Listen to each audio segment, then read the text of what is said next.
Maybe I'm live, maybe not.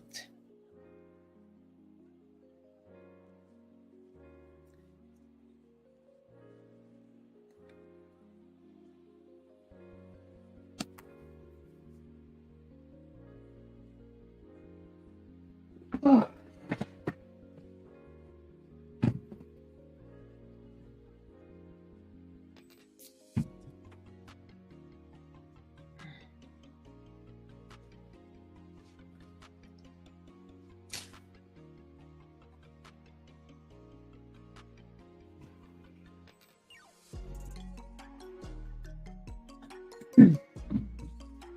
It took a while before I... Can you hear me, by the way? Can you hear me?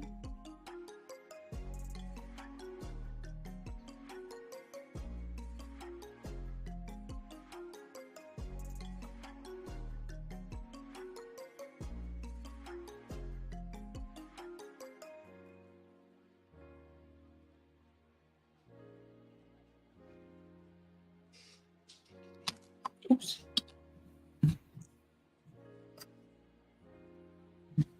Oh, okay.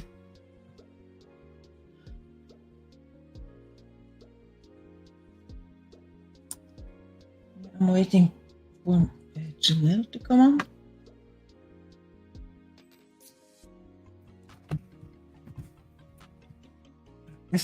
I started this one when I was painting with Kelly the other day. I was going to do the whole thing on another live, but then I kind of jumped in anyway.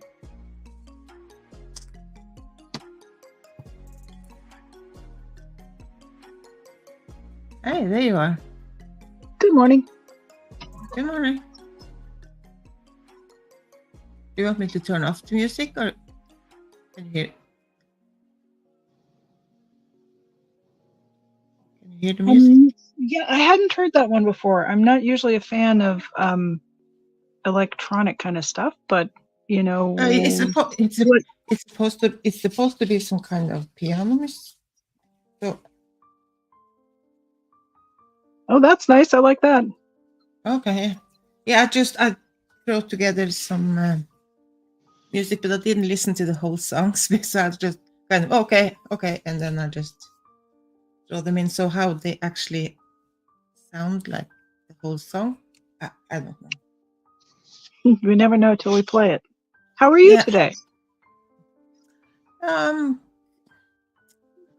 of okay. Kind of okay. Yeah, I didn't feel too good today. I'll survive. It's okay.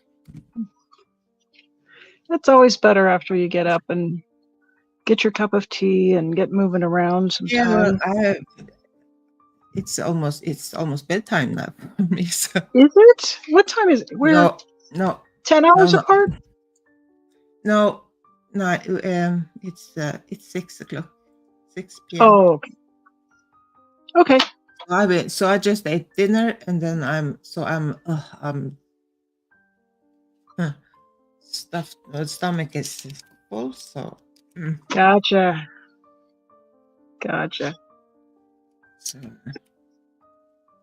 So did you just get up? I saw you on Miss Dawn's live.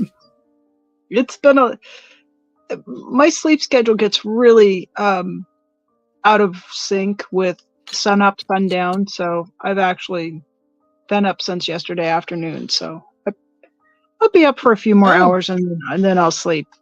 Yeah, you never know what time zone I'm in. my body's in I don't know, maybe it's Australia time. I'm not sure. I have some weird sleeping schedules too, but I have to keep I have to get up late. The latest I can get up is like 7. Then I have pushed it. So even if I'm not going to sleep until like 3, 4, I have to get up at 7. Your sound is cutting in and out a little bit Okay. this morning. Messed up. If I'm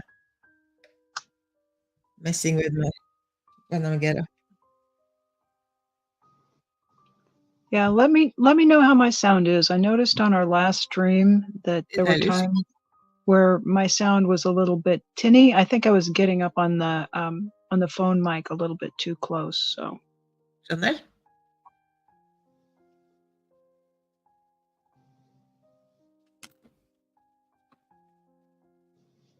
what a beautiful painting you've got going there.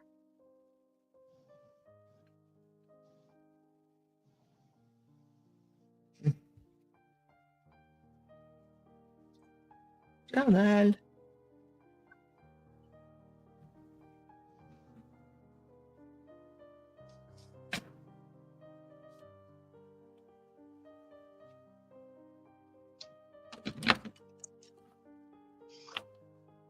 So I think I might have mentioned to you I prepared a few 3x3 squares of watercolor paper.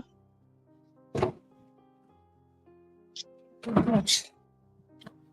Mhm.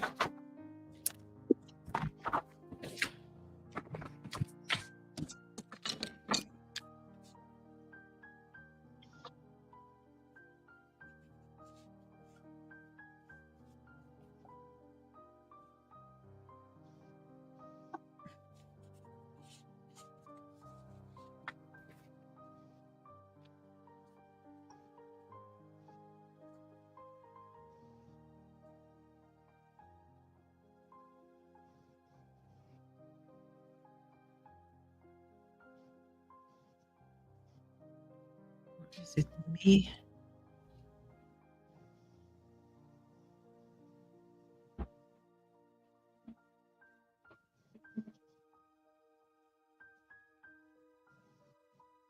Oh dear.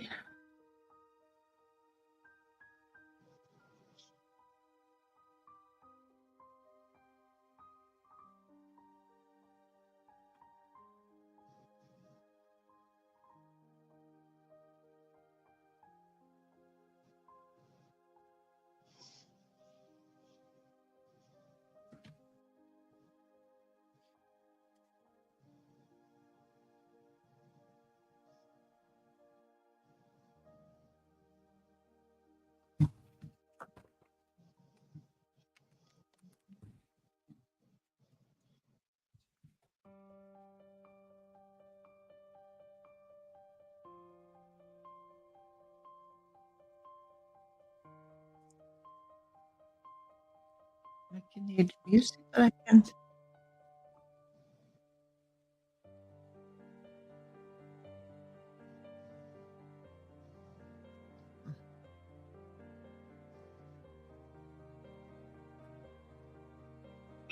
Yeah, I can hear the music clearly, but the voice is still cutting in and out a little bit.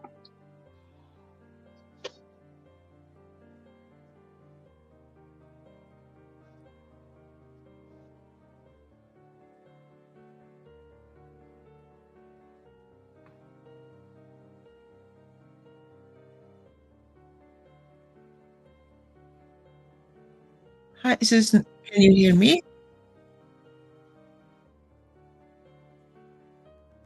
Hmm.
Good morning, Susan.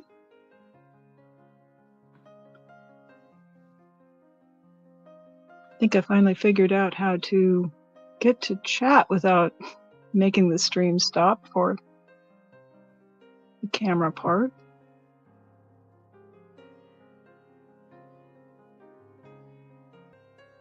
Yes. Oh, there you are. Oh my god. Oh, oh no. Now you can hear me. Yeah, that's clearer. Yeah. There's Maya. Yeah, okay. All right. Yeah, because I couldn't hear you. And I kind of thought, oh, you probably cannot see the chat. At least last time you couldn't see the chat, so. I did a little more exploring and I found a button that said chat and voila, there it was. Oh, okay. All right. Yeah. So I can see chat, but then I can't see the the camera. So, but Oh, okay. that's Yeah, all well, right. I can switch over. you can choose. Yeah, you. Good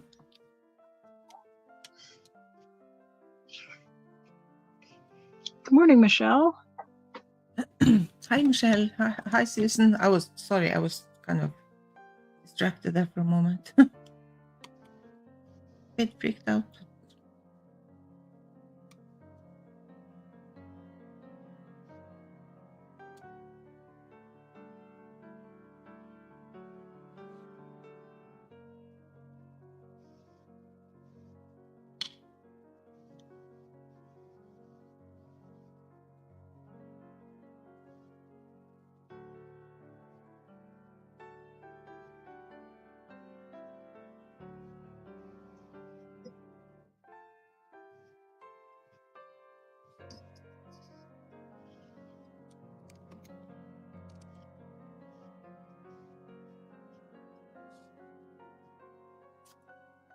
Maybe do we have too many cameras up? I can shut some off. Yeah, I was supposed to go live a bit earlier, but then Miss Dawn came on, and I kind of tried to not avoid the.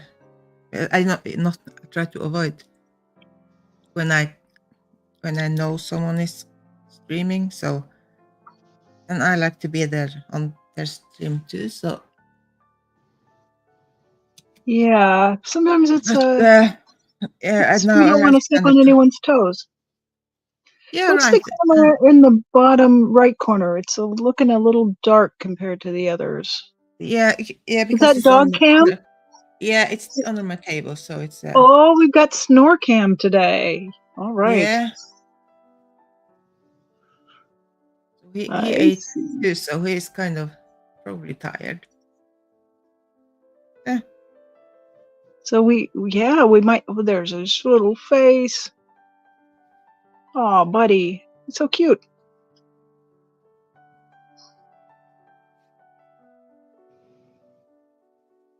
I can take that one away, maybe. No, it's good. I think it's everything's better with a dog or a cat, right? Yeah, that's true. Yeah, I kind of figured because when I'm painting and he keeps snoring and snoring, and people can hear him, and I'm thinking, okay, well, why not just put the camera?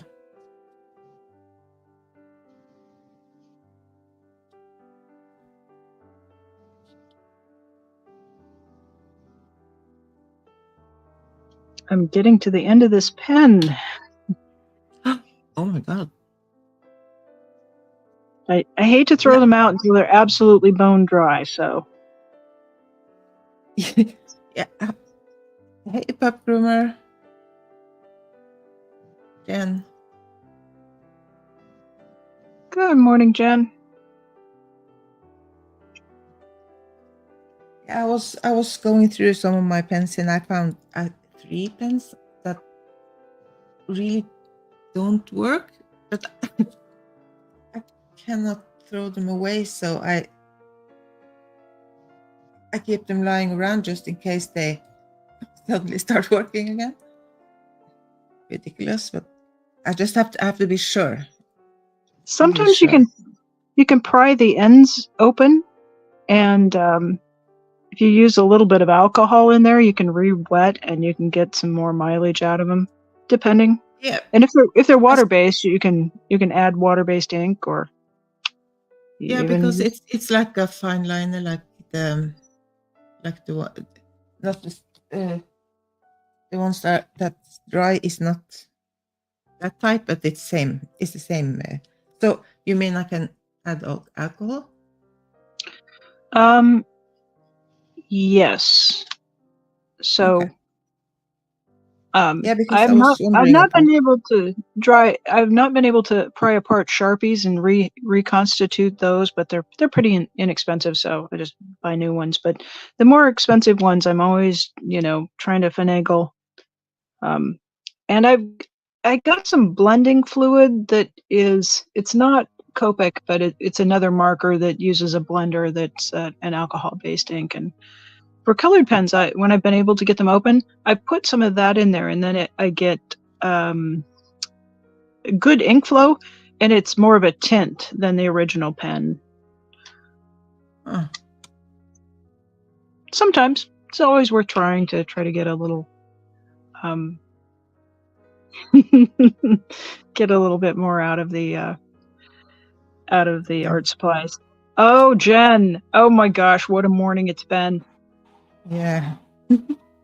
Apparently some people knew a couple weeks out. I did not know myself until I was watching Miss Kim's stream and my name rolled up on the screen. And I had those 6 stents put in this spring, and my heart rate just went bang, bang, bang, bang, bang. Oh no. It was a little bit of a surprise. So I wish I'd had a heads up, but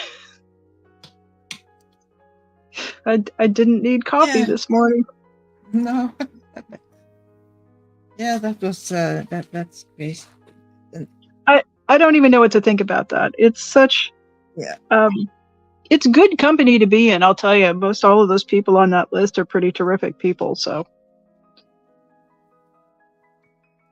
And it's the kind of the people that no one would believe that it's true. So I think maybe it's better we just have to laugh about it and just take it back and make fun of it, because it's I didn't think for a minute that there was any truth to the allegations. I think I'm more concerned that we take, if we take time to even just goof off and laugh about it. And I mean, we were 37 minutes in Miss Kim's chat, and then we were more than a half an hour in Marilyn's chat. And that's time we're not talking about the evils of high demand religions and cults. Right. So in that sense, like, I'm almost like, I do want to laugh about it, but I'm almost like, just set it aside and let's get back to work, which that's really not fun to just only be working. Yeah. But Hi, yeah, I don't want to fall into the trap of just playing because somebody invited us to go play. Because that is a tactic.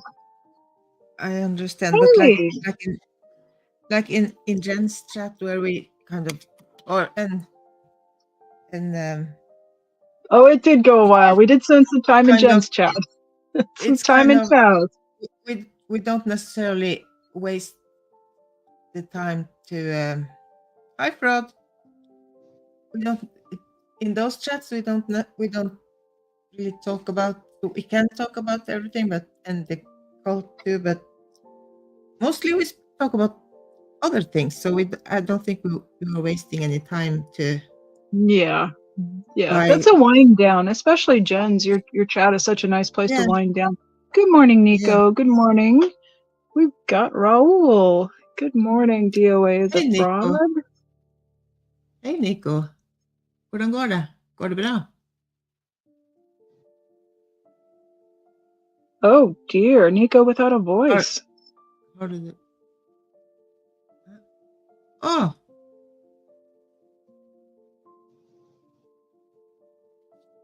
Hört. Oh, that'll keep you from starting mischief, won't it, Nico? Förkylad. Är det du säger? Anyway, I will stop. Good morning, Raul. I saw you had a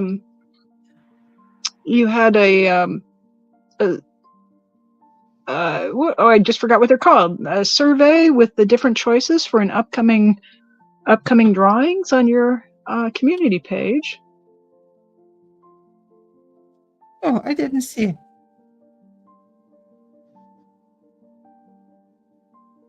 I was looking at those choices and I was like, werewolves or ghosts? I don't know. It sounded a lot of fun. And a poll. Yeah, That's what it was, a poll. I think Raoul, he likes like Halloween stuff and ghost and that kind of things, right? I did see. I watched some of your videos and it was ghost and Halloween stuff.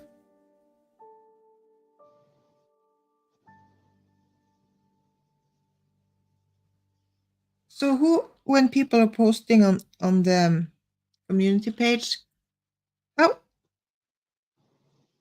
is it random who gets them? Because even though channels I have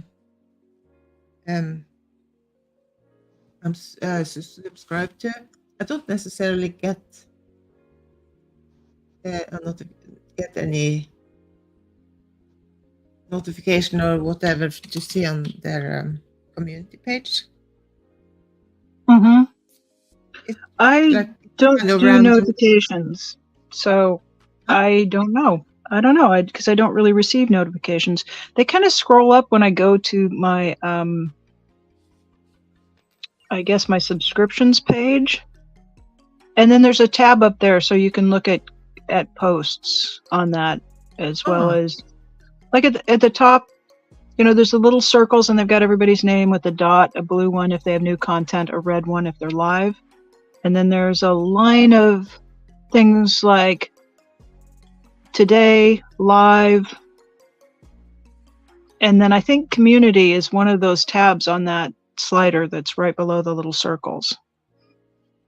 So you can, membership is another one. So you can slide through and you can just look at a category. I think you can also look at shorts and videos. Oh goodness, I haven't missed that a lot. Is this on your phone? It's the phone you are on the phone when you don't use the computer. Oh hey, oh we lost her. Okay. Look at this, my dog is looking for her. Where did she go? Can you hear the outside noise? Because I really need to have the window open. It's so.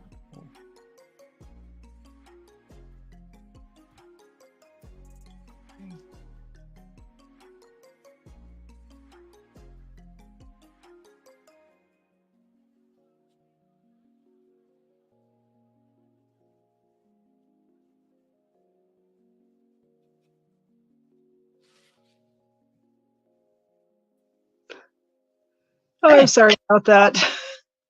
It's okay. Don't worry about it. If I push, I get like touch, I brush my finger across one rung arrow and bloop, all the way out. So yeah. I'm learning. This is only my second live stream, so. Well, I think it's nice that live streaming has become so chilled. It's kind of, well, you make mistake, it's a mistake. It's who cares? The bar is the bar is really low, and it makes it easier.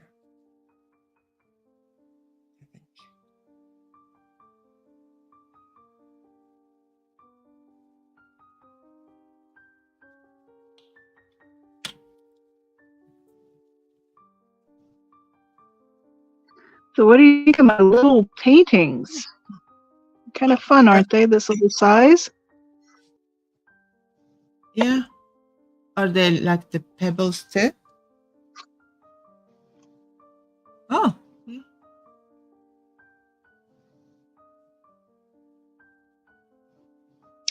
I was working to try to get closer to something that would be more of a 5-minute to 15-minute exercise. And the 8x8 ones, I mean, I'll work on those for hours just because I get started on them, and then there's smaller pebbles to outline and tinier ones.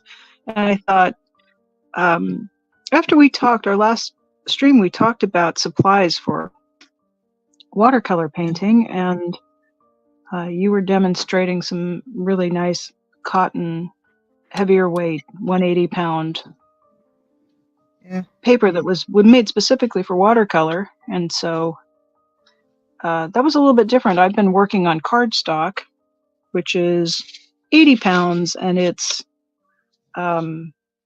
takes the paint really differently. So I was inspired by what you were presenting to go get my watercolor paper out, and Yeah. it certainly it's been a long time since I'd worked with it, and I was really taken aback by how long it takes for the paint to dry in the watercolor paper compared to the cardstock. It's a whole different animal. Oh yeah, it is. But it's really a pleasure to work with nice cotton paper like that. Yeah, yeah. It's yeah. I love it.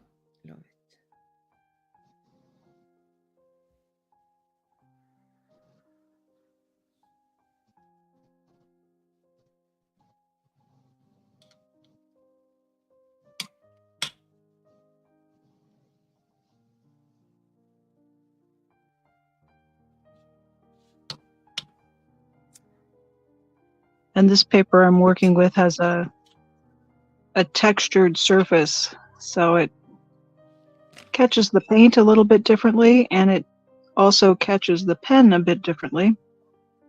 Yeah, that's It's the all problem. good. It's hard. It's hard on the pen.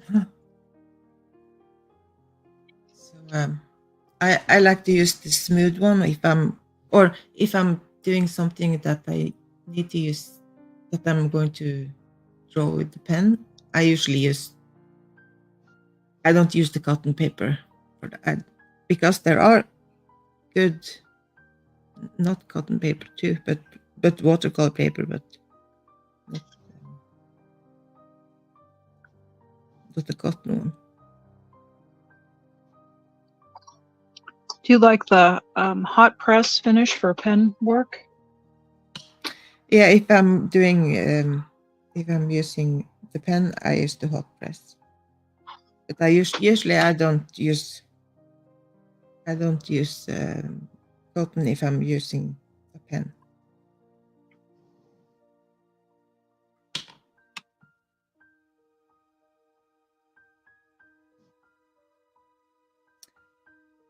This poor guy's arm, he is got kind of wonky.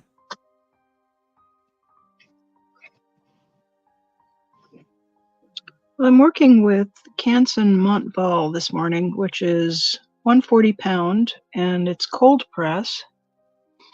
It's label whether it's all cotton. I'm assuming it is, but it came with postcards in it, which apparently I'm saving. So Okay.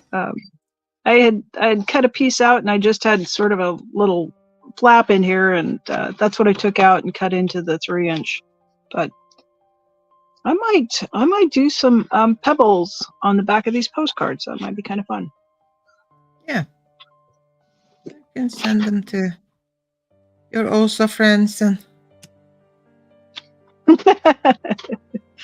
my Timu OSA friends. That's what George Massey said in a chat this morning. It was Timu OSA, and it makes me laugh so much. It just tickled me. Was it in Marilyn's chat? Yes. Yeah. Okay. Yeah. Yeah. I didn't catch the first part. Then. Oh, there's Fiona.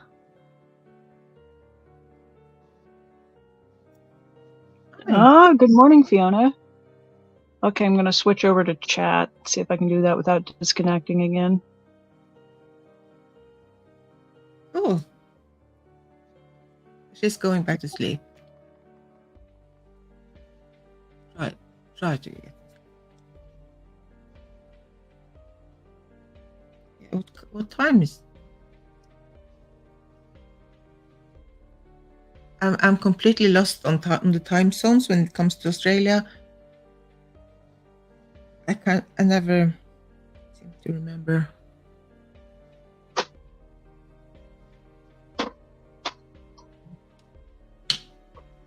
Oh, Fiona, I'm glad you stopped by. Yeah.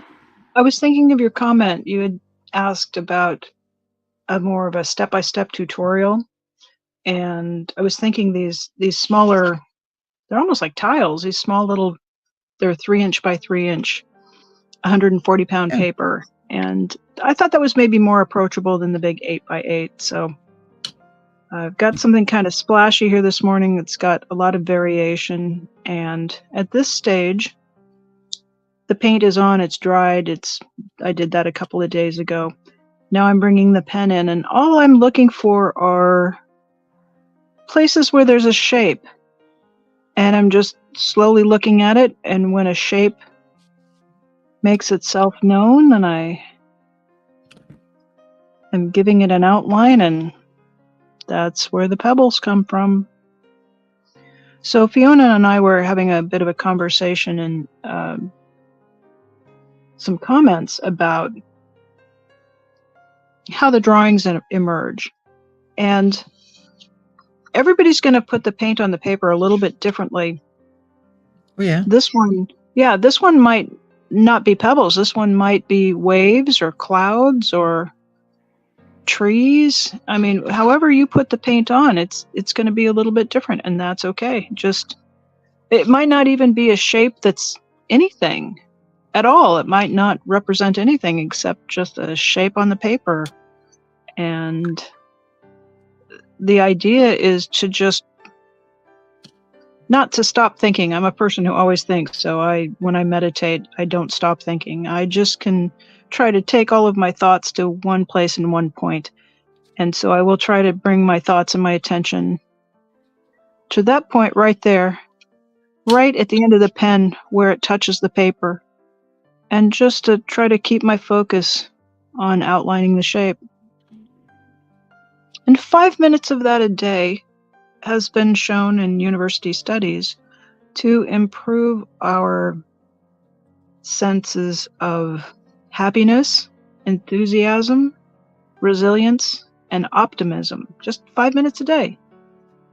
Oh. Over a 30-day period. So it's worth taking just a little time to just be quiet and just do the one thing. The one thing happens right here at the end of the pen.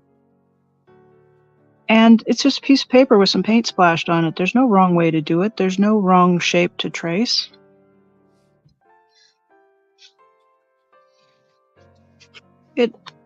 These kinds of activities can allow your mind to quiet and your thoughts to come together. And we've got a lot of chaos, particularly around the protest community, because we are engaging in basically in conflict, in sort of a battle to put an end to these organizations that use coercive control to strip people of their human rights. And that's tough work. It takes a lot out of us, and it can turn our minds to a very stormy, busy place. So it's good to take time to just come to a bit of quiet mindfulness.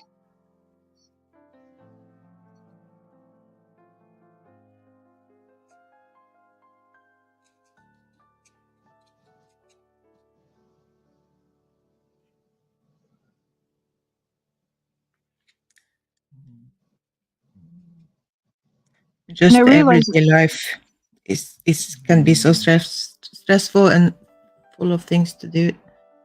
So to Sure. Yes. kind of slow down is nice.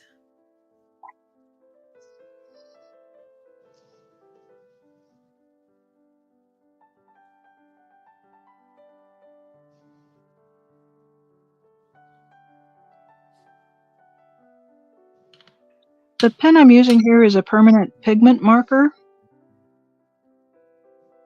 And one of the advantages of using that type of a pen, a Sharpie is also a permanent marker that works just as well. Oh, well, almost just as well. It works really well. But if you reach a point, like I'm in this area here and there's no shapes that are popping out, so if I wanted to wet the paper and come in with some more paint, I could do that. And because I've used a permanent pen, the water won't cause that ink to bleed and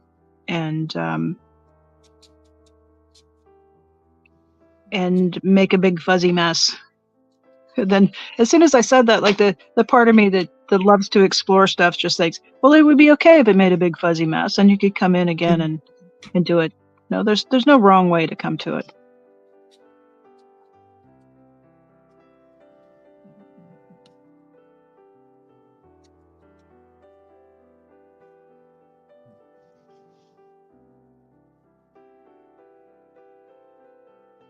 Yeah, we appreciate really very much that you keep leaving comments and talking to us. It's great. Oh, I am using a pen that's made in Japan, and it is Sakura. They also make jelly roll pens, and this line they call Pigma Micron, and it is an archival ink. It's pigment, so it really kind of soaks into the paper. Most pens are going to be a dye ink.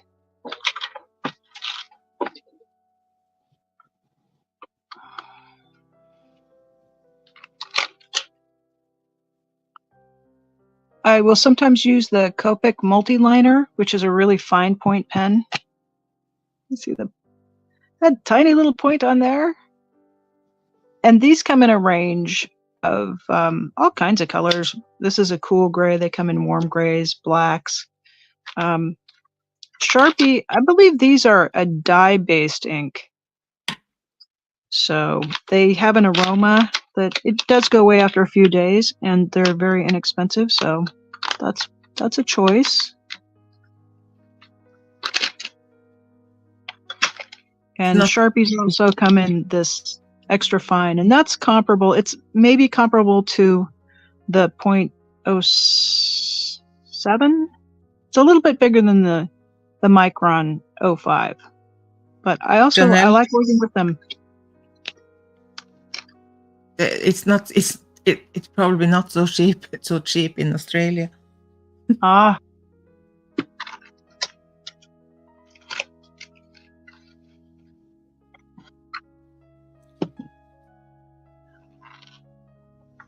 Yeah, maybe they have some other options. I don't know. Oh, maybe they are.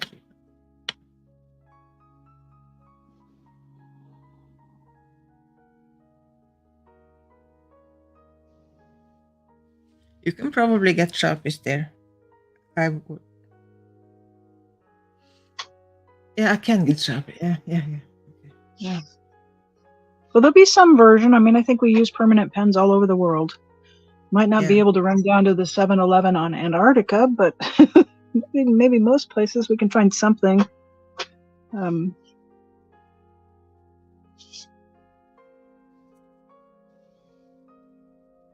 I've heard other creators in Europe talk about a website called AliExpress, which I don't know what that is.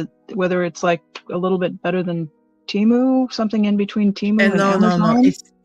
It's kind of the same concept, but it's way better quality on the stuff on Temu. I tried Temu once, but never again. No, thank you. Okay, well. But I've been curious. AliExpress seems interesting. I will say about Temu that about 75% of the stuff that arrived was not what it was advertised to be. Oh. Like the socks were advertised as being wool, and then when they arrived, they were acrylic.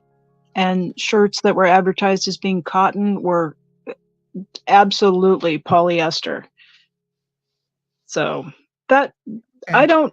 We have really strong consumer protection laws in the United States, particularly around textiles. So I'm used to having a label be truthful about what kind of fibers are in the garment. And I'm autistic, so I have some sensory needs about the kind of fibers I want to wear, and polyester is not. This is how you know I'm not OSA. I can't wear polyester. It drives me up the wall. Right. You get all sweaty and it gets clingy and it's cold when you put it. Oh, it's just no. All the no. Yeah. Well, I haven't ordered clothes, and I ordered art supply and art supplies, and I order kind of some piano things, and I don't I don't buy like uh, very expensive things, because I, I always keep in mind that it might maybe it's not the things I think it is, but yeah. I did get a really nice tofu press that was actually made in Japan, not China. Most of the stuff from Temu is made in China. So I ordered some kitchen stuff and I got a vegetable steamer and a tofu press, and I was like, thumbs up on both of those. They were good. And some photopolymer stamps, and those were just as described. They were the same size as the ad said they were, and they stamped beautifully. So I was really pleased with those, and they were yeah. very reasonably priced. But there was a lot of stuff that arrived broken. I ordered ice cube trays, and all the corners were broken off of them. And, But yeah. you go online and you get your money back. That was I put in some requests for refunds and some complaints, Yeah. and I got no response back. And the thing about Temu is that the website is so interactive. I mean, every time you go, there's pop-ups and there's these things that look like games, and you'll get this point for, you can buy Yeah. this for a penny, and it just, like, it was in my notifications all the time. I would just ding, ding, ding all the time. And it seemed to be able to override my phone's notifications. I turn those things off because, again, with the autistic brain, I don't like things dinging at me. And it was like, I mean, one day there were 65 emails that came. What? Oh, I know. It was out of hand. yeah. Yeah, I got Well, it. every time I put in some request on if something was broken, I don't really get a reply, but they just say, do you want to have the refund as a credit, or do you want the cash on your account? So I Now just that you say that, I think I did get something that they gave me a credit, and then I just was like, I couldn't really find anything that I wanted to just deal with. It was kind of, I don't know, it's kind of a small amount of money, and yeah, because that's the thing. I like that if I don't, it's easy to get a refund if something is broken, because let's face it, the mail, it's traveling a long way. So yeah. And this is on Temu, not AliExpress, right? yeah, but it's kind of the same thing without AliExpress, but it takes, at least to come here, it takes longer for the packages to arrive, and I have to be more aware, I think, when I to actually read what it say it's supposed to be, so I don't assume, and I don't like, and I think I have to just make sure that the size is right and that everything is, because I have made some mistakes, kind of. So Well, but that it can be a bit cheaper maybe on AliExpress, but there I have to pay. I have to pay shipping and taxes. Everything. Mhm. All I do, of course, I do that with the Temu thing too, but there Mika. everything is in the price, so I don't really kind of Yeah. see it. I think I ordered Yeah, on I ordered on Temu when I got some deal for free shipping, and then if you yeah, ordered yeah, over a certain dollar amount. So I thought, well, I'm going to give this a try. I'd heard about it and I'd been thinking about it, and so I ordered some things from across broad categories. I ordered some fella clothing for the person I was dating at the time, and some gal clothing for me, and some kitchen stuff. And it was a mixed bag. Some of it was okay, and then some of it was just like, I just thought, this is junk. They're just making me pay them 18 cents so that they can ship me some of their garbage to put in the landfill here. It was uh yeah. I just I thought overall I was tempted to buy a lot of things that were not great quality. yeah, yeah. Well, like I said, I always keep that in the back of my head that I remember where I'm ordering from, and that I actually I'm not happy about the working conditions and everything that we have heard about. But Yeah, that too. same, at the same time, if I don't order like just to order, I order if I need something and I can't afford it. So yeah, well, sometimes I order, of course. Sometimes I order things that maybe not actually it's necessary, but I do keep in mind that yeah, I did order some things that I really liked. They were these silicone stretchy covers for bowls when you have oh yeah, leftovers, and they were yeah, terrific. They were very reasonably priced, and I have just stretched the daylights out of those things trying to get them over stuff, and they just, I think, oh, is this going to tear or break? No, they're really stretchy, and they just do a great job, and they can wash up nice and easily, and then I don't have to use the plastic wrap that just is thrown away. So yeah, yeah. I would give the silicone bowl covers a thumbs up. And I ordered those from, I think, 3 different vendors. So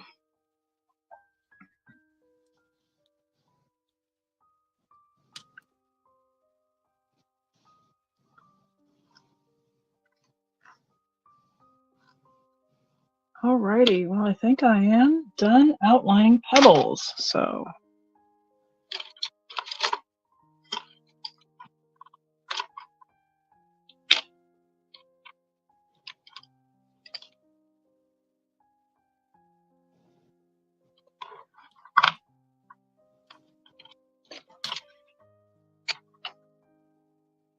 Hi, Rika. hey, there's Rika. Sure, yeah. Just keep on Good working, morning. working along. Working. See you. Up in T-Town she is.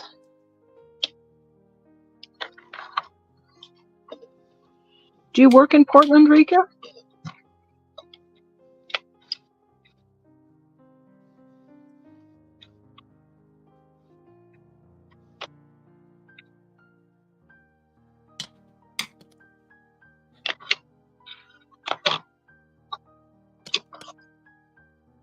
No, we know Rika protests in Portland. Down there giving the org a good difficult time, asking them some Yeah, tough questions, letting I people think know. I think she's on the break now.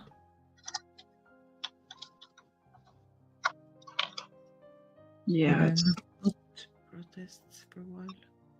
I think that's a healthy way to approach it. I think, we've seen protesters go out and try to be there every day, and they're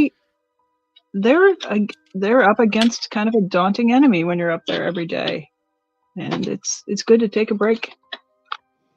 Take a break, Yeah. rest up, and then come back at them again.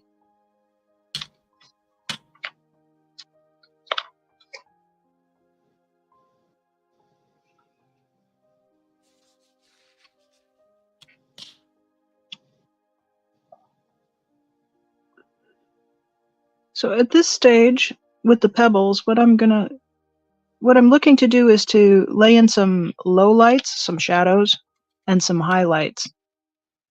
And I'm going to use watercolor pencils, because I've found that media works nicely with the watercolor.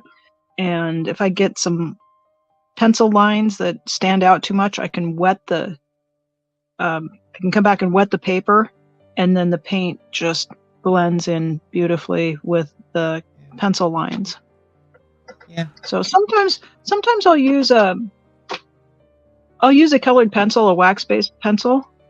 But I did that on a lot of the earlier ones, but I find that it leaves this shine, and these have a more pleasing look when they're done. But whatever you have, you could use felt markers, or heck, sometimes I actually use coloring crayons, like the Smith and Binney ones in the green and yellow box that we used when we were kids. Oh yeah, you can use anything.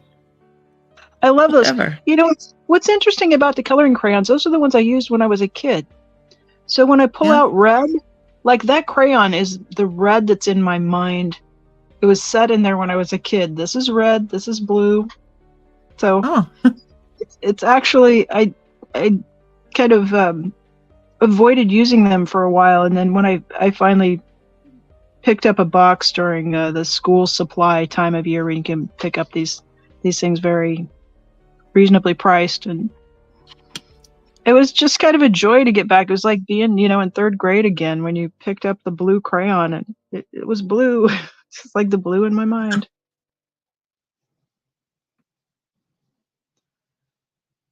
So I will say the Crayola brand, Smith Binney, makes a really nice, inexpensive coloring pencil that is very blendable, and the hue is true to what the paint on the barrel is.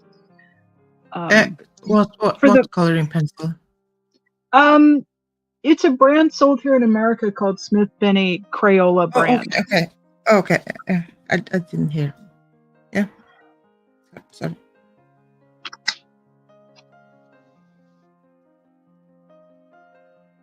So are they soft or are they hard?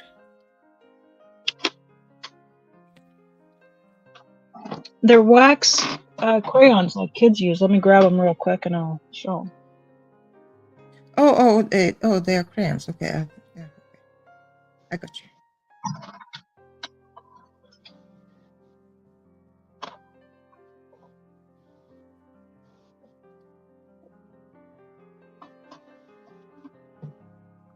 I have to carefully step over the cat here and not break my neck.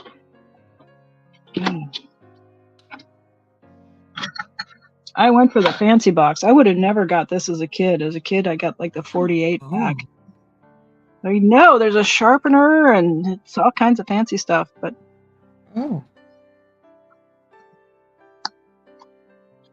yeah, this is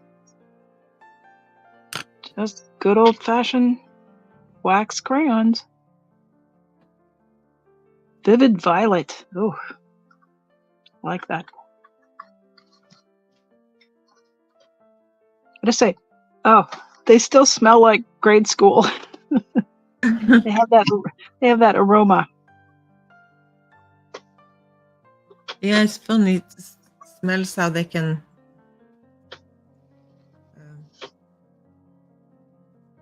remind you of things. Yeah. Hang on, I just have to try to turn off this notification thing on my computer, because of a couple of friends that's in a group. They keep chatting, and I keep hearing the notification all the time. Uh, I'm not sometimes sure I how hear it, but I haven't heard it. It's not coming through on this end, so. and I can hear it in my earbud. Ooh.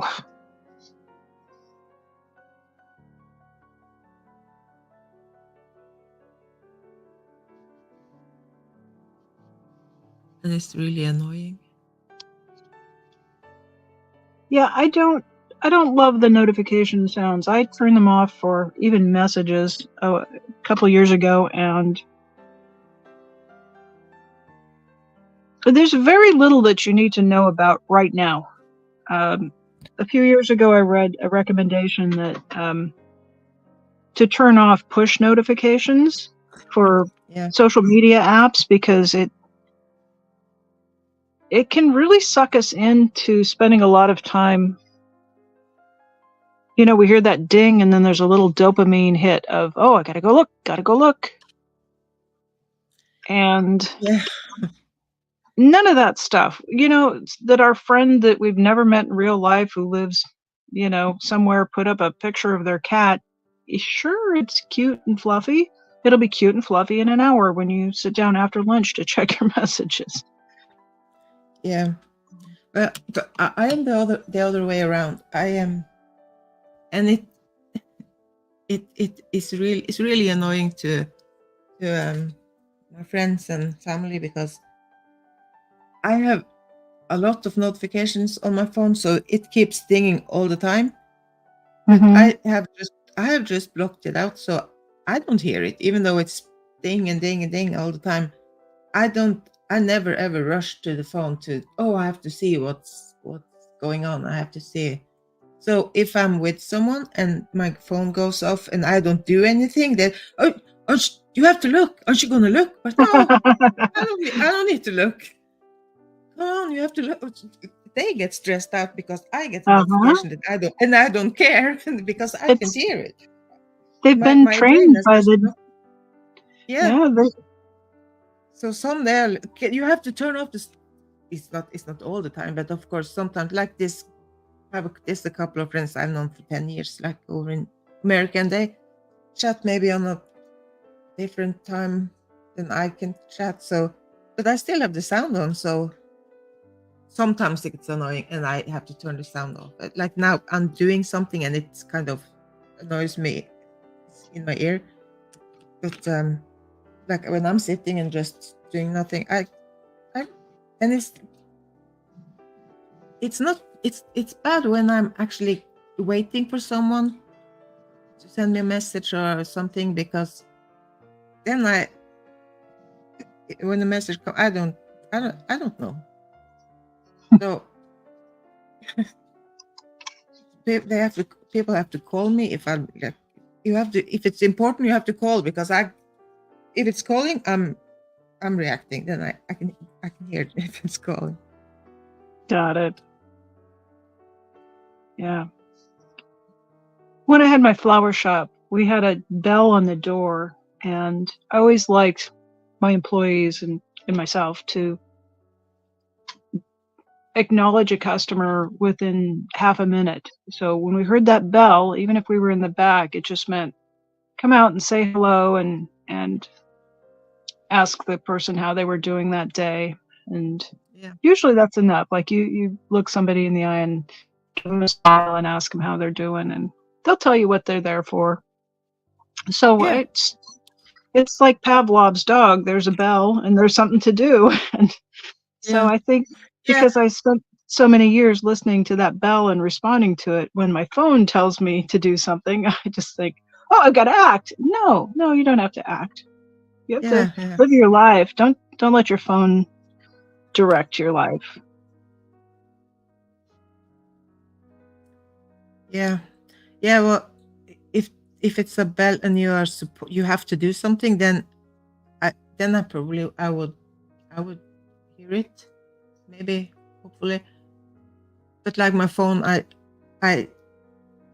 it keeps coming in notifications, and I know it's just a notification. It's not that important. Like you said, it can wait. It's okay. It's interesting. So Everybody's a little bit different. So yeah, I don't know anyone else that actually, especially now but I'm not a social media fan really. I have Facebook, and I'm never on Facebook, and I have Instagram. It's probably 6 months since I posted anything on, so it's not like I keep pushing. Yeah.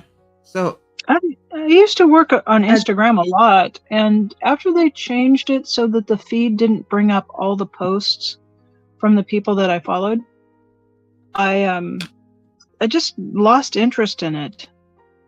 It was too difficult to like click through to people's pages, and I would click through and I would see posts, and then they started doing the Instagram shorts, and the feed just went to it really preferred these little short videos. And I loved Instagram for the beautiful photography, those kind of that square format, beautiful photographs. So yeah. I like Instagram better because, but I don't follow like many friends and stuff on Instagram. I go there to look at art channels and to get inspired and to get to see.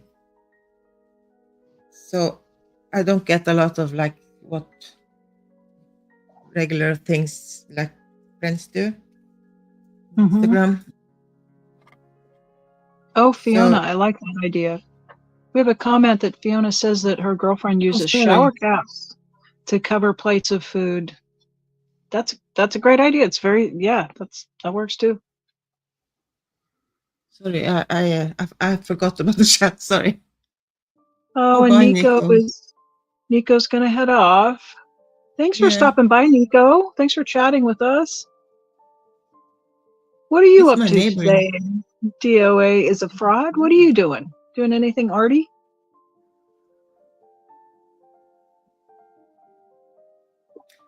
Have you seen Matrix videos about resin making stuff he's doing? Matrix Rabbit. No. Making videos. I think it's so fascinating to see. Oh, that resin! Some of that stuff is so beautiful.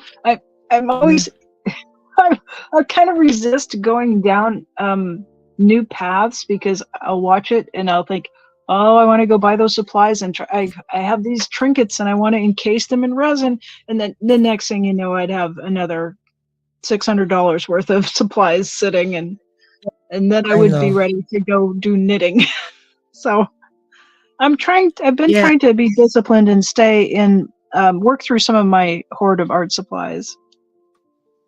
Yeah, me too. I have to try and stay in my lane and just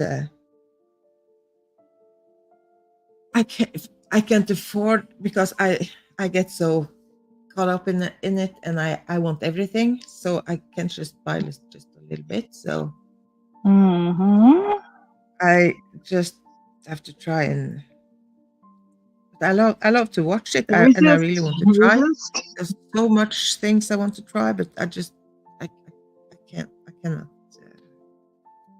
I think I am going to give in to jelly plates, because I do. I started printmaking when I was in high school, and then in college when I was taking art classes, I concentrated on screen printing. And you and I talked about this a little bit backstage before our last live stream, that we both had worked in sign shops. And I think that's so interesting because here in America, most of the folks in sign shops, they're guys. There aren't that many women who work in sign shops. And it's kind of a specialty trade. And there we were. What kind of signs? We were just starting to get to the computer-assisted cut vinyl when I went out of the sign shop.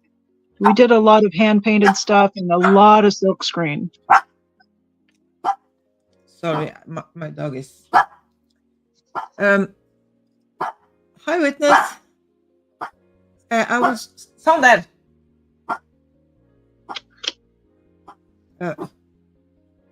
I was working on the computer, and we were making all kinds of signs. But I designed them at the computer, and then I send it to them.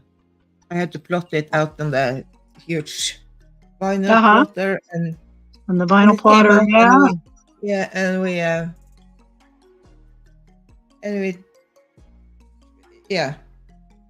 put it on whatever it was supposed to be. Yeah, the fellow who owned the sign shop had been trained in England, and he had been apprenticed. His family kind of sent him away when he was 12 to go be an apprentice in a sign shop in the old guild. So he was he would use a maul, the stick with the thing, and he would freehand do the lettering, and he did gold leaf and this beautiful traditional sign painter. And then his son was born in America, and he was he used quite modern techniques like silk screen, and introduced the vinyl cutter into the shop. And so we kind of covered all sorts of styles. Yeah.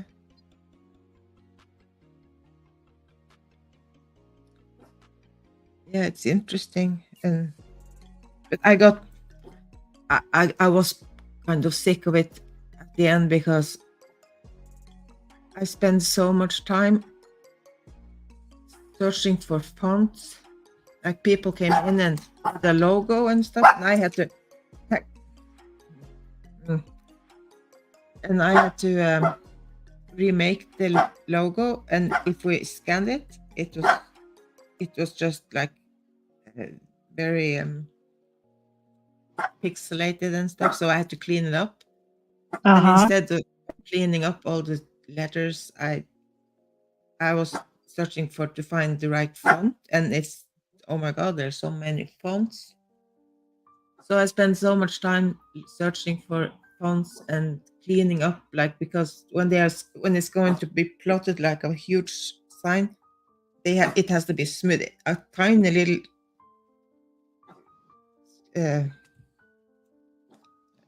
if it's going in just a little, what's it called, unevenness in the, even though you can't see it on the screen, when you're plotting it out behind you in a huge format, you can see it right away. Yeah. No, yeah. So it was. See, I love screen printing, because you could go to the old, just a bound volume, and find a font you liked and cut out your stencil by hand. And yeah,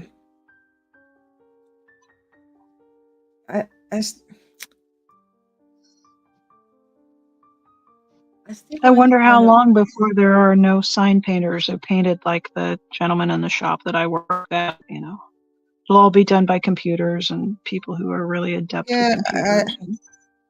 I don't think there's really that many left now. Of the one that is hand painted. You think? Not too many.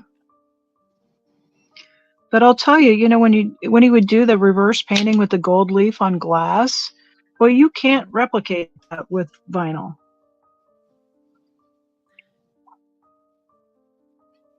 Yeah, well, but maybe they find other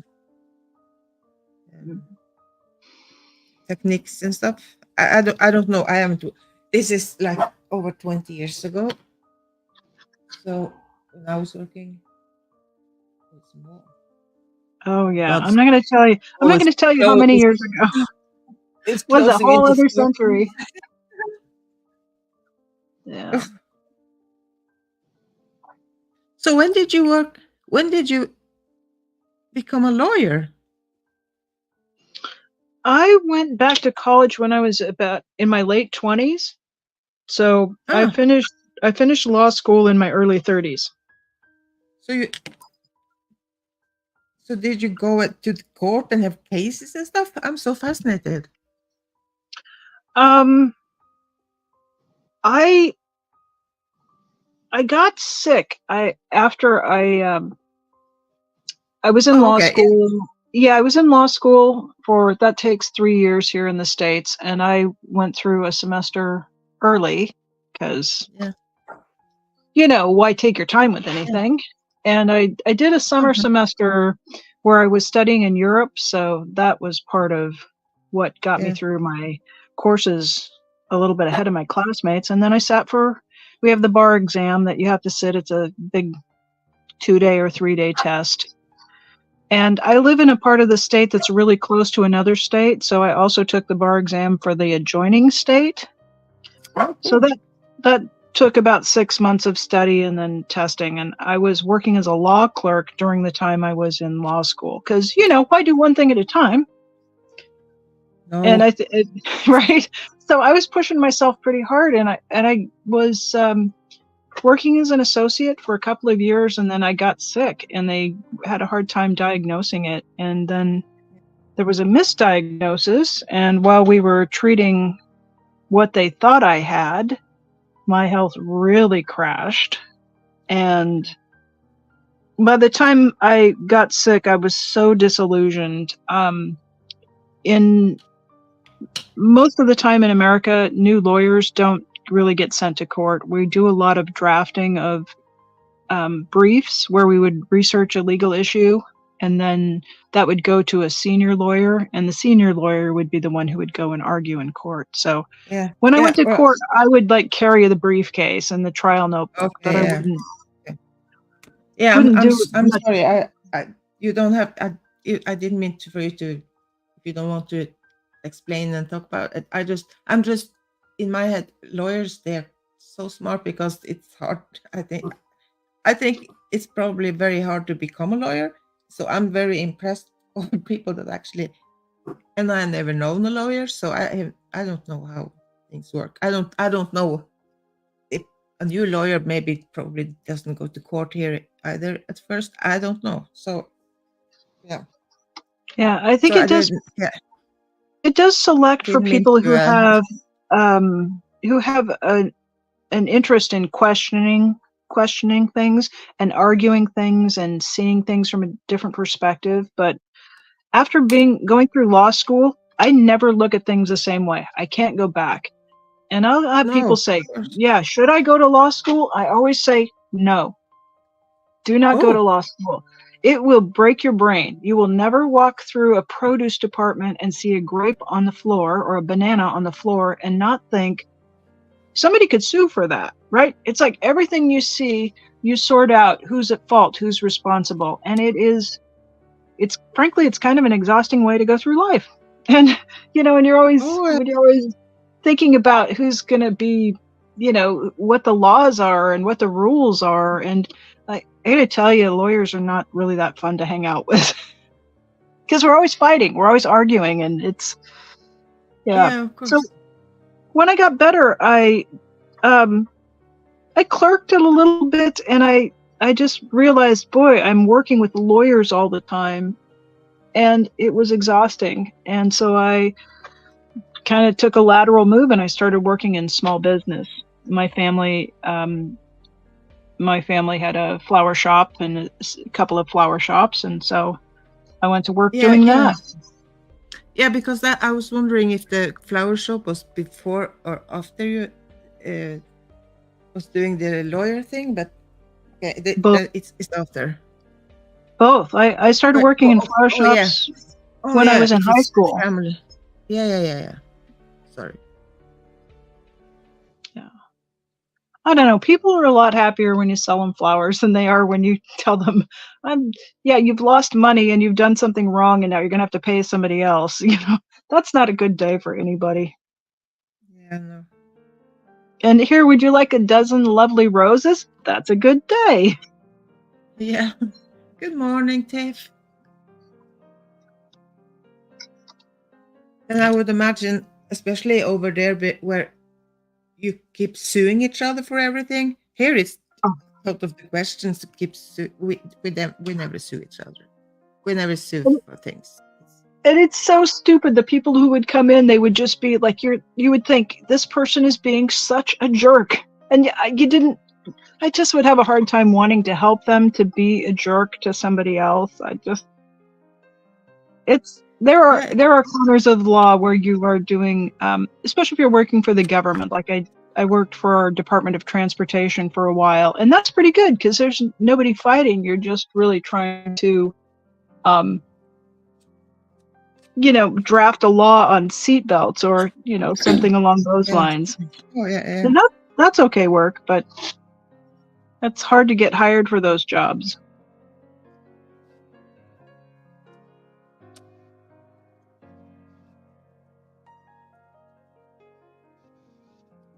You have done so much, so many different things, and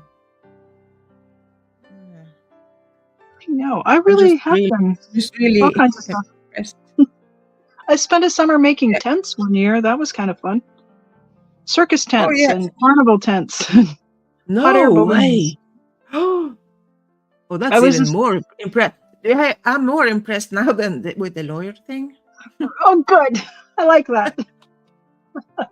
Yeah, I was a seamstress. I ran sewing machines, and the carnival tents get put together in pieces, and they have seatbelt webbing sewn into the edges of them. So I ran a big commercial sewing machine, and sometimes I would work on the fabric balloon envelopes. The part that inflates and goes in the sky, the fabric part of it. Yeah. That was hard work. I made good money that summer, but that's hard work. Okay. So I don't think I want black. Black's being a little harsh here. Yeah, many people.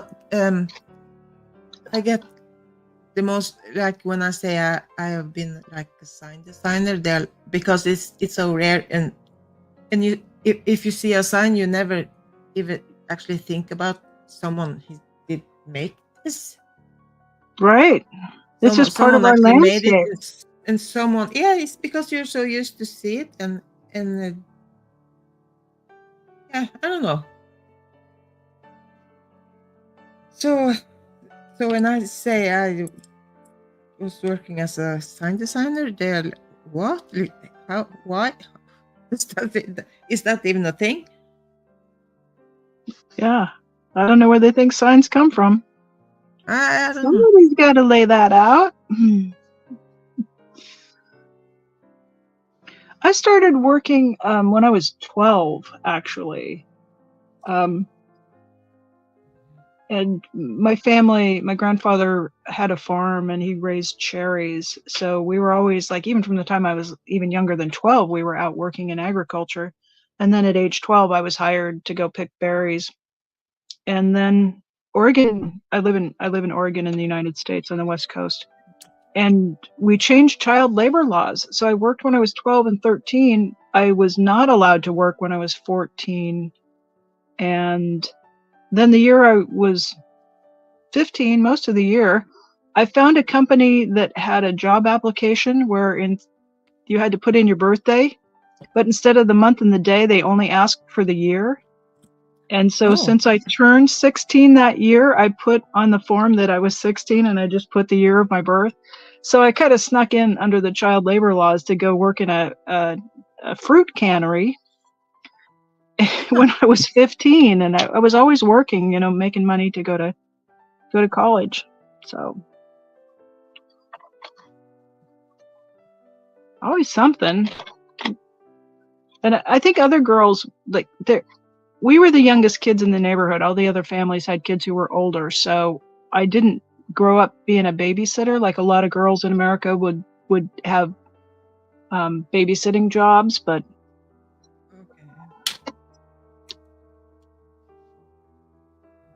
I was out horsing around and picking berries, and there's a lot of agriculture here in the part of the state where I live. So, of course, now kids like me are not out picking berries. I don't know what they're doing, but we have crews of people who migrate through the state, and they are very skilled at what they do. And they help us harvest our crops here now. Yeah. I didn't finish high school. It's not. I still haven't quite figured out high school. What it's kind of equal to here, but I think because we until we're 16, we go to like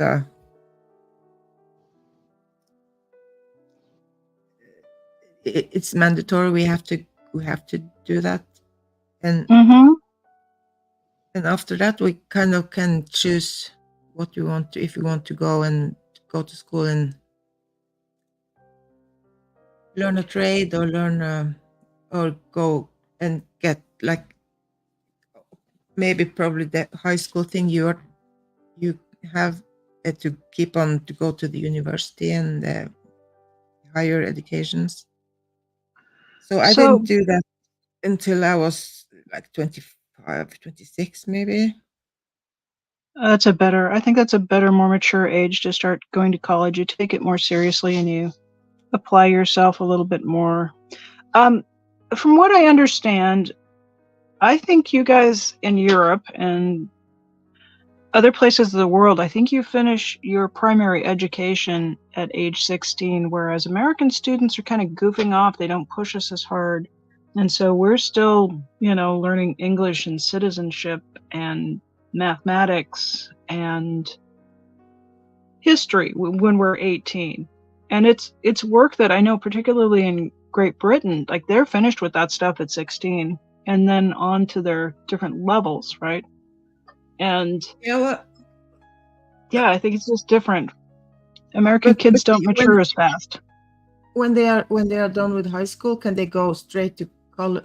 Can they go straight to university, or do we have to go to college first? No, they go. Colleges and universities are both 4-year programs here. There's not really a lot of difference between a college and a university. But we do have something that it's a 2-year program where the degree is called an associate's degree.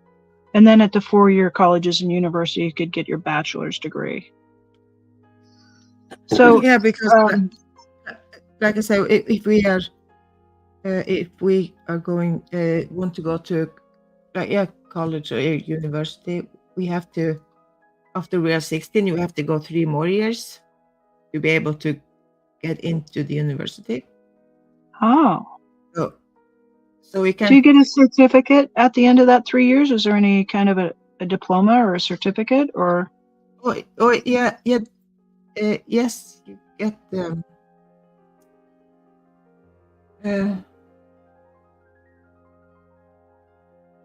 you have study competence. If I'm translating it, like you are skilled enough to go to university, kind of. It means because they have a lot of math and Norwegian, and they have Norwegian is a lot. They have many hours of language and math, and of course they can choose if they want, depending on what they are planning, because the kids who are going to that school, they are planning to be something like a teacher or a doctor or something like whatever. Mm-hmm. Engineer or nurse, different qualifications than if you're just working, higher education. Because if you're 16, you can choose to, I don't want to take any higher education, so I want to be like a car mechanic or a chef or like a trade or a electrician or plumber or something. Yes. So you can go straight to that school and you can learn the skill, and that takes Most of the times it takes 4 years because you are going 2 years in school and then you are like a teaching period. You are working in 2 years until you are done. Mm-hmm. So then you take a big test like over 3 days, and then you can and then you are done. It's your job. You can work as a uh, what do I say, a car mechanic or whatever. Yeah. Uh, but if you after that you want to, oh no, I want to study in university or whatever, you have to take 1 extra year before you can go to the university, because you have to take all the Norwegian and the math and everything that you didn't take in. So it's a whole year with the classes that you missed out when you were learning the trade over the 2 years you went to school. So because you understand, they took away those things to learn a trade, so they have to take that to be able to go to the university. Tiff is talking about how her niece was a pharmacy tech, and then she's gone to the university to. Is she going to become a pharmacist? That's a tough program, but it's a great profession. Yeah. And what do we have? Witness? Yes, community colleges.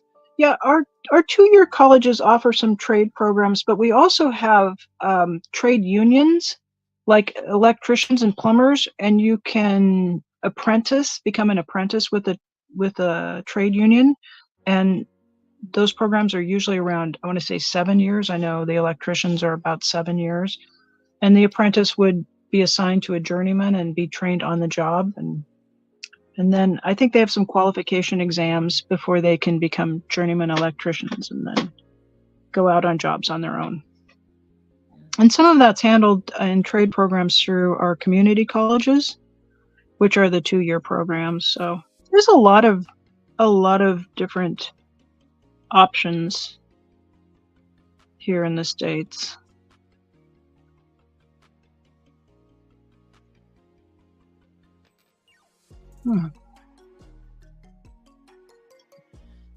But of course, what they are learning in school in those years, what they learn in America in those years, and what they are learning in here, is it more compressed? Is it more? Do they have the same amount of things they have to learn during the same kind of years? So it's hard to kind of compare. Well, you could learn to be I know there's an auto mechanic program at the community college in my city, and that's a 2-year program. But there's some other things, like you could become a paramedic and emergency medical tech in about a year. So it just depends on the program. And then if you're looking at like a nursing program, I think there are some that are 2 years, but then you could also take a 4-year registered nurse degree. That's a 4 or 5-year program. So we have different levels of nurses. I think there's at least 3 different levels of nurses. We have different training programs for those. But like here, if you are going to be like a emergency, like ambulance driver, drive around in, emergency worker, it's the same. It will take, you will have to go 2 years in school, and then it's being an apprentice kind of for 2 years, and then take the test, and then you are done.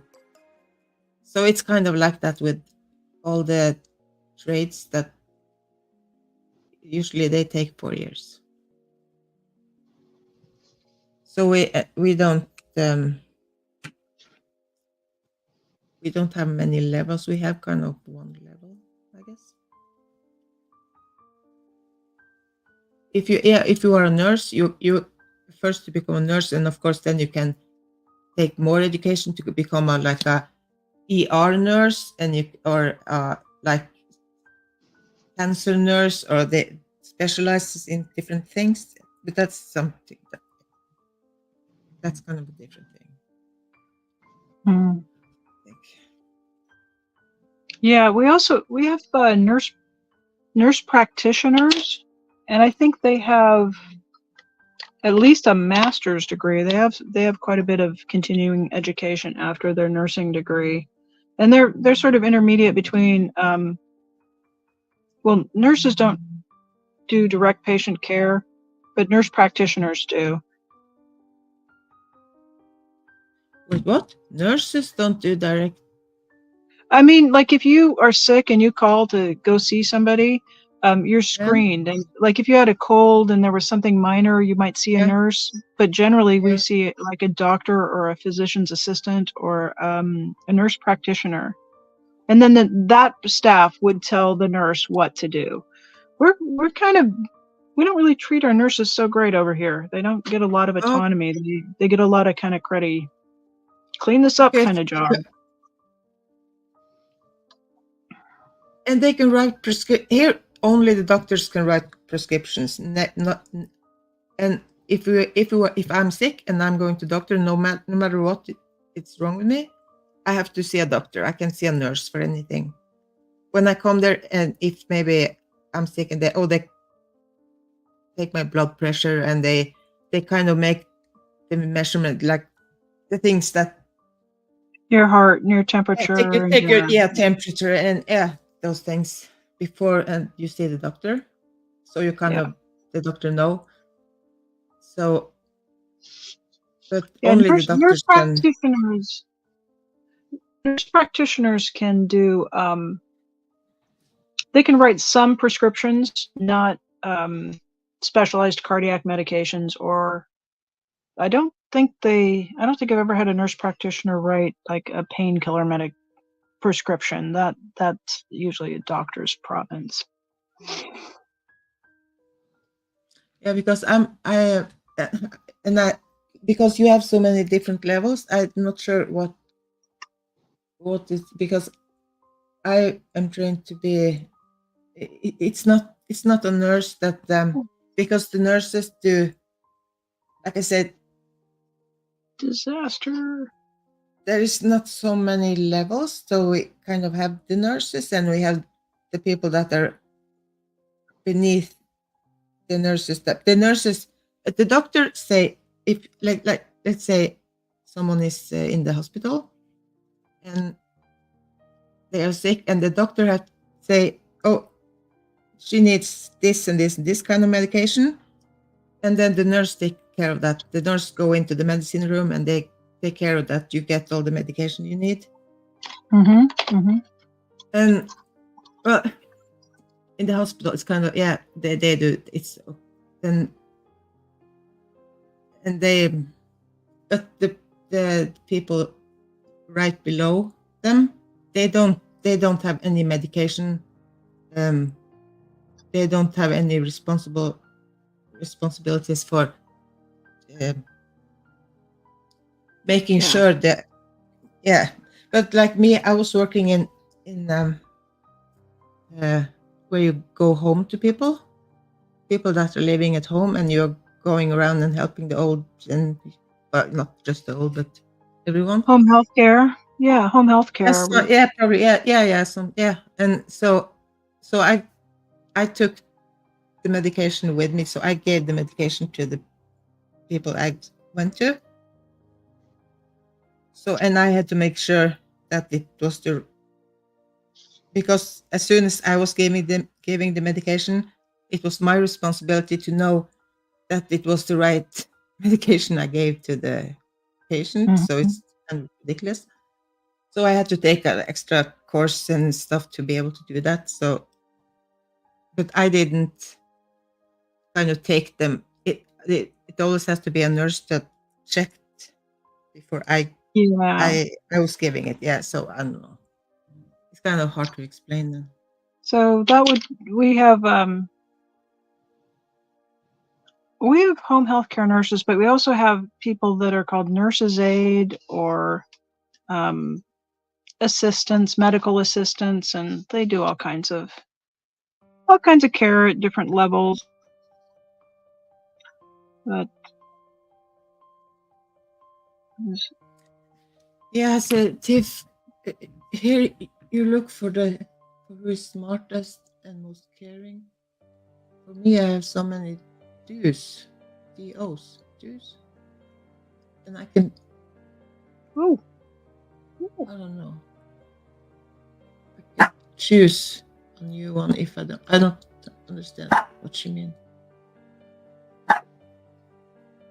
I just realized that the chat doesn't automatically scroll, so we've got Glenn Campbell and I love that Wichita Lineman song.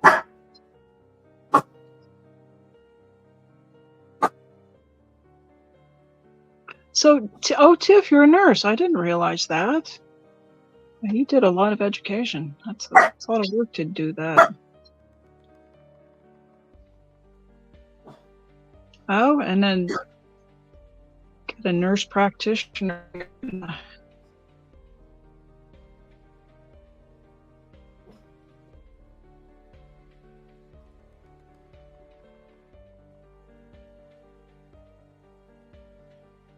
Oh my golly, you guys were chatting away. I'm so sorry.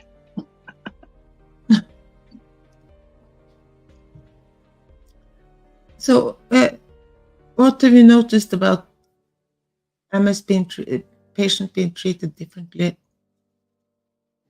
Oh, a patient rep. So did I read here, Tiff, that you had the nursing programs and then LPN and an RN? Yeah. Nice patient rep. You have it's so complicated. You have so much different.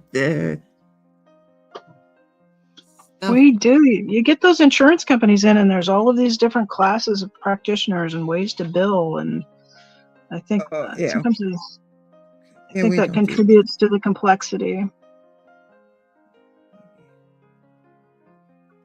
Boy, a patient, I don't know if it's the same sort of work that you're doing, Tiff, but boy, a patient rep really interceded and helped me when I was in the hospital for about a month. I had a bone tumor that broke my leg, and things kind of went sideways. And a patient cancer care coordinator who was a nurse, but she was outside of the system, she came in and she kind of took the reins when things went sideways, and I'm pretty sure that what she did saved my life. So thank goodness for those patient reps. And also, well, a lot of times the nurses, they know just as much as the doctors, and they see the patient. Now I'm talking about if you are in the hospital, so because they see the patient more times during the day, the doctor, they just keep rushing in and they rush out, and so nurses and they can see other stuff and see other. She knew the system, and she could see where it had just kind of missed a trick, and and she also didn't have to answer to that doctor. The doctor, in my case, the doctor was the problem, and this nurse could go out of that power structure and make some stuff happen. Oh God, there are some of the doctors, they should never ever have been doctors.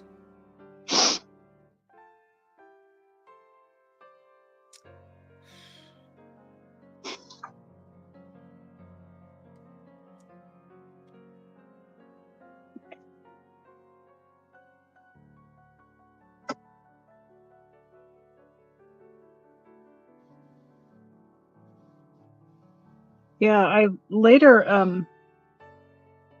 they thought I was terminal, and I just didn't think that was really what I wanted to do. So you decided not to?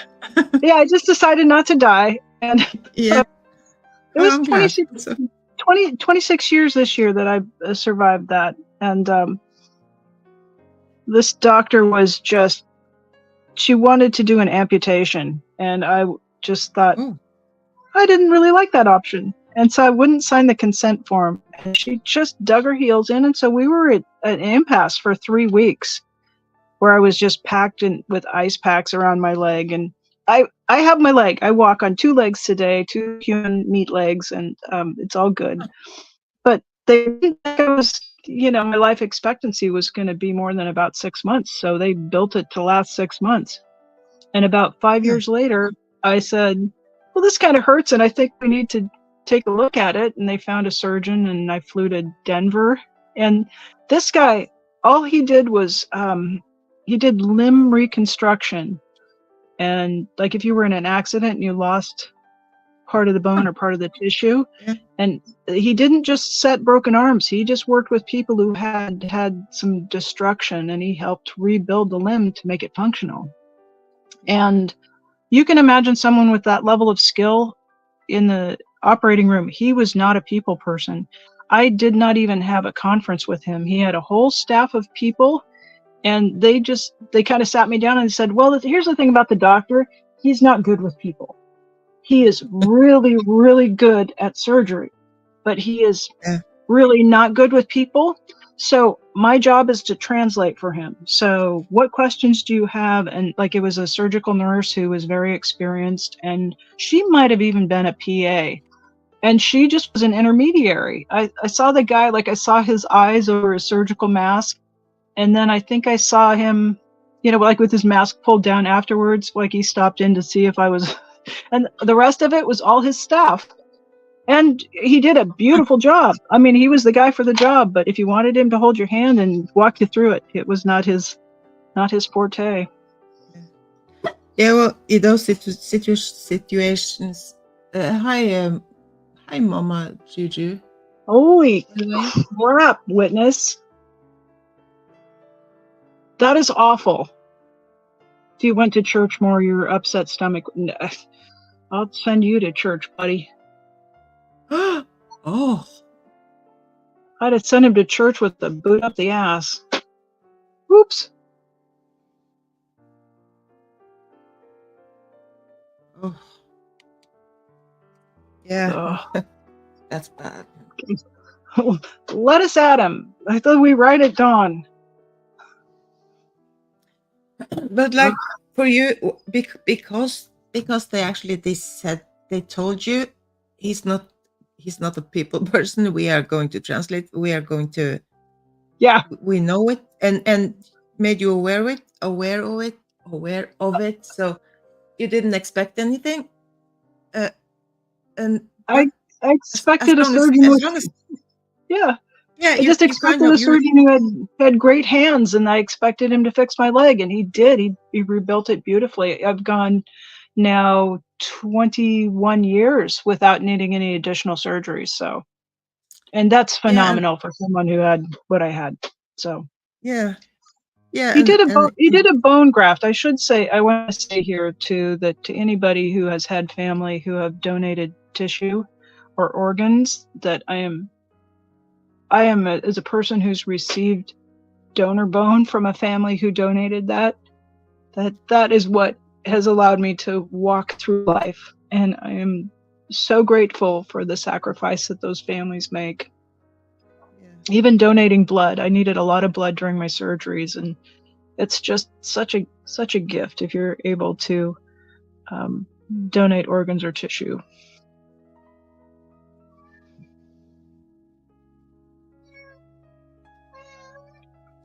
Yes, amazing.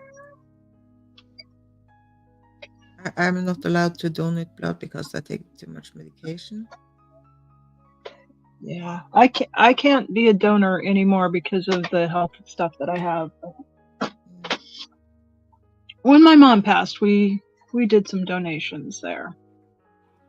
Yeah, I'm a registered donor. If I'm gone, I don't need my whatever anymore. So, and I've made sure I've talked to my family, and we have talked about it, and so we all know if anything happened to any of us, we know it's okay to donate. If we don't have to make that decision and talk about it if we are in grief and we have lost someone we love. So it's good to have that conversation ahead of time. I'm trying to get my cat is up here in my lap, and I'm trying to get her to sneak into the. Oh, there she is. Sneak in. She's gonna be too close to. Oh, don't knock the phone down. Yes, that's it. Just nothing but hair. She's completely just 100% made of cat hair. All right, buddy. Yes, Tiff, she's already donated her brain and spine to the brain bank. Right. I hope you didn't do it quite yet. Wow. Hopefully.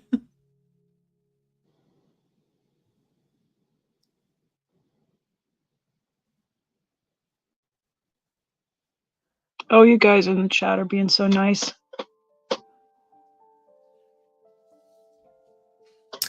Mama Juju, Crafton at the beach. Crafton on the back 40. Hello. There's a new name for me. Did I miss something? I'm sorry if I missed something. I'm not really good at this.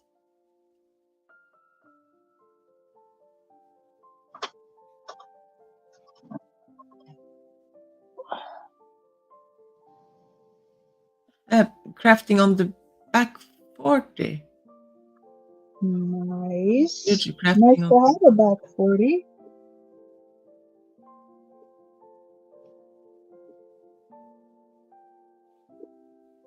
Oh, and witness, she's going to Sjögren's foundation when she passes. So, okay, I'm glad we all have this thing sorted out so we can.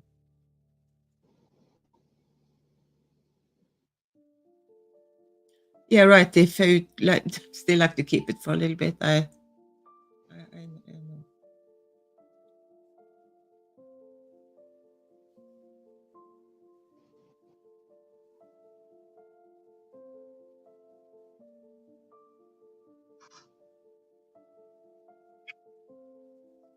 Yeah, they were wondering if I had Sjögren's, but my eyes are so dry and they are burning and they are so red, and so it's so painful that. Sjögren's is no bueno. My mom went through that. Yeah.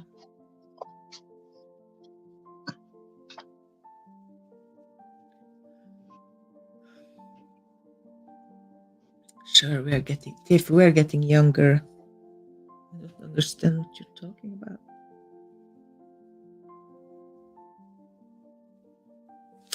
I guess you can take away the dog camera because the dog is.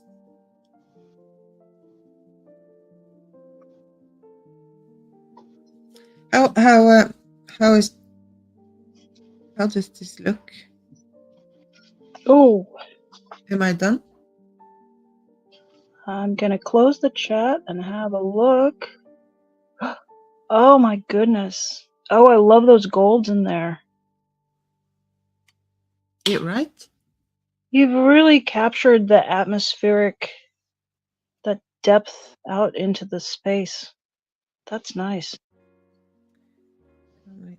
Nice. Maybe we need some more. Meanwhile, oh, it's not lit very well. Let's adjust the light. But they are so beautiful. This is the one that I started. One of the ones I started when we were in our live stream a week and a half ago.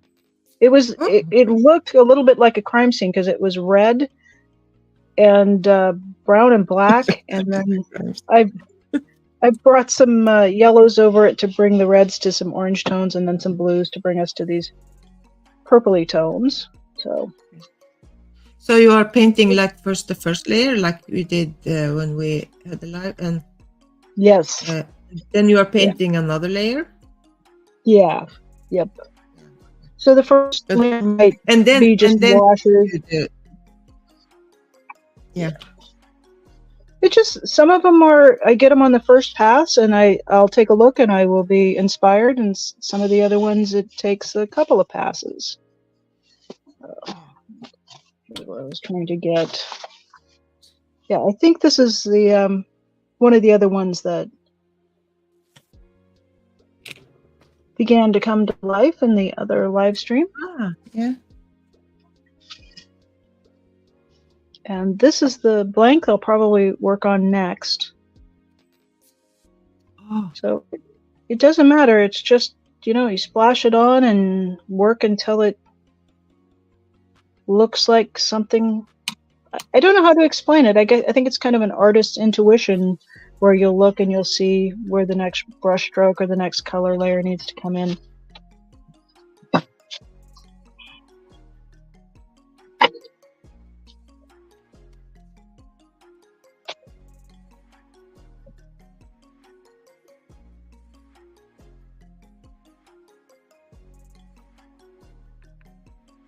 Yeah, isn't Maya's painting beautiful? Golly, I want to paint like you when I grow up, Maya. Yeah, it's you can do it. Just paint. Yeah, Mama Juju, my family, my grandfather was a farmer, so we had a back 40. And the back 40 of my grandfather's farm is actually now part of a park in the city where I live. So there's bike paths through it and the old orchards, and so I can actually go back to the family farm, even though some of it was sold off, but some of it's always going to be a park. So That's cool. thank you. Yeah.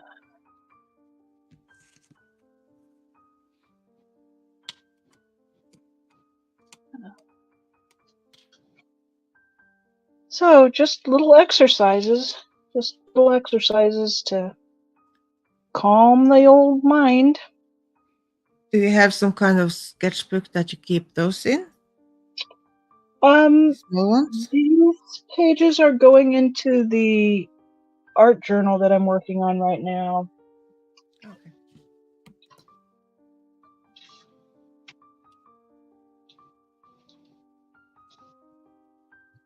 I was doing a lot of quilting for several years, and then some beadwork and jewelry, and I've just come back into the two-dimensional paper art in about probably the last year or so. Most of my sketchbooks are from like years ago, because I was just, I had to be a knitter for a while and then a quilter for a while, and as we do. Yeah. Mama Juju, thank you for coming in. Oh yeah, thank you. Thank you for subscribing. We didn't really drop any links in the chat. I forgot. Oh my god. I see. Oink. Yeah. I didn't. Yeah, I don't know how to drop a link from my end, or I would, but yeah. So yeah, but you have to. Someone has to remind me, because I. Yeah, it's good to drop some links. Yeah. Yeah. All kinds of stuff going. I think we're going to come back to an exercise that's drawn from this particular page. Let's see if I can get that centered. Oh, I just realized you guys have been looking at my tripod leg the whole time. I'm so sorry about that. We're getting it figured out. Yeah, sketchbook. I don't know. Sketchbooks seem like something that's really come in the last 10 years or so. I think when I was initially kind of an art student, we would kind of work through the pages, and we didn't really keep our sketchbooks. You might pull drawings out and frame them, and not like today, we're making a sketchbook as a whole exercise, and we kind of make them and Keep your treasure them. sketchbook. I know. I wasn't really drawing for the sake of drawing. I was doing preliminary sketches for screen prints and for lino cuts and things. So I didn't really view my sketchbook as being something that was art in and of itself. I really viewed it as being preliminary to the other things that I was, moving on to. So. I'm a hoarder. I don't throw away anything, so. I'd like to take a tour through one of your sketchbooks on one of these. I think you probably have some treasures to share with us.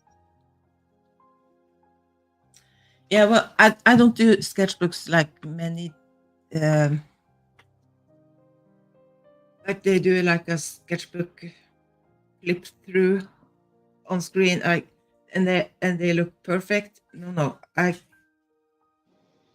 it's No, that's how mine are. Mine are some nice things, and some are just horrible, and just because it's a sketchbook, it's because I'm supposed to practice. Yeah, whatever was the design problem in the screen print. So I would have like a sketch of just a leg, or just a tiny part of little study out of the whole composition. Yeah, and sometimes because also if I like get some new paints and I do I want to try them out, so I just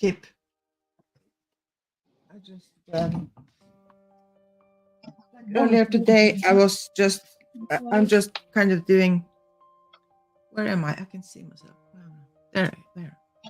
I just like do this to see what the colors are like, and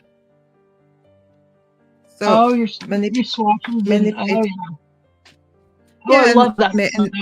And some mixes, and some you could probably make a nice pebble page from this.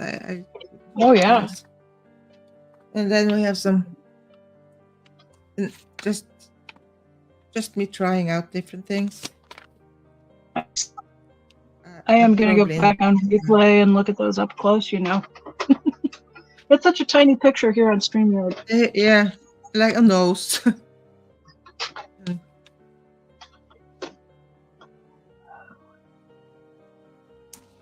Just doing different things. Right. Cat was convinced I was about to step on her here, and she just had she's okay though. In case anybody heard all that drama, she's just fine. I bet she's fine. Those horrible birds, and then a quite nice dog. So it's okay. Oh yeah. Oh my goodness! How long have you been working on the one you're working on today? That is so beautiful, Maya. I started the day I did the live with them. Really? Wow. With Kelly, I did just the background, and then it had to dry because it was a lot of water, and I did the flower thing afterwards. So earlier today I was just doing like but when I'm not sure, can you see he's walking? Yeah. It's very tiny. It's very tiny. So I'm looking, when I go back on replay and look at it, I will zoom in and have a look, because it's really beautiful. Yeah, you have the small screen. The tiniest screen. I was thinking about having some fireflies here too, and the picture I watched, I'm looking at, there are some kind of fireflies, I think. But I wasn't sure if I would. Don't know. I think it'll be beautiful, and I can't wait to see what your creative mind decides to put there. Hey, sorry, what did you say? I said I think it's going to be beautiful, and I can't wait to see what your creative mind decides to put there. I'm curious as to where we're at on the time. It's feeling like Oh yeah, 2 hours. Oh my god, it's 2 hours. What? I thought we might be there. Yeah, because I get so lost. I just, I just. My dog's he just went downstairs, so that's an indicator that he probably wants to go out. So he has left the building. So I probably should go and see. Well, Is it right? I just have to dry it, and then I have to take the tape off because that's the most fun part. Maybe I can. If I just put some fireflies in, I don't need it to be taped.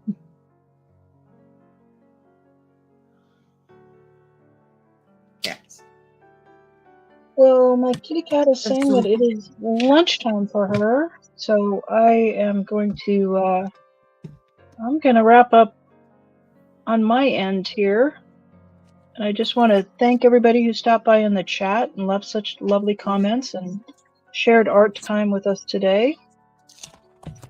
And if you're watching on replay, I appreciate that so much, and we love to see your comments. Yes. We love the likes, we love the shares, we love the subscriptions. Are you streaming to your channel? Nope. I'm just grateful for the people who are commenting on your channel today. So please, you have to go and subscribe to Janelle. Yeah, I was reading about the thing about sharing a stream with several channels that my YouTube doesn't like that. But why do they have that feature? I don't understand. Why is that an option? So I don't know. I'm not really driven to just have a lot of view hours right now, so I'm not too concerned about it. I think, at some point, I will have a stream up, and I'm sure I will be inviting you, and I hope that you will feel welcome to come and join the stream, and we'll work it out. Some here, some there.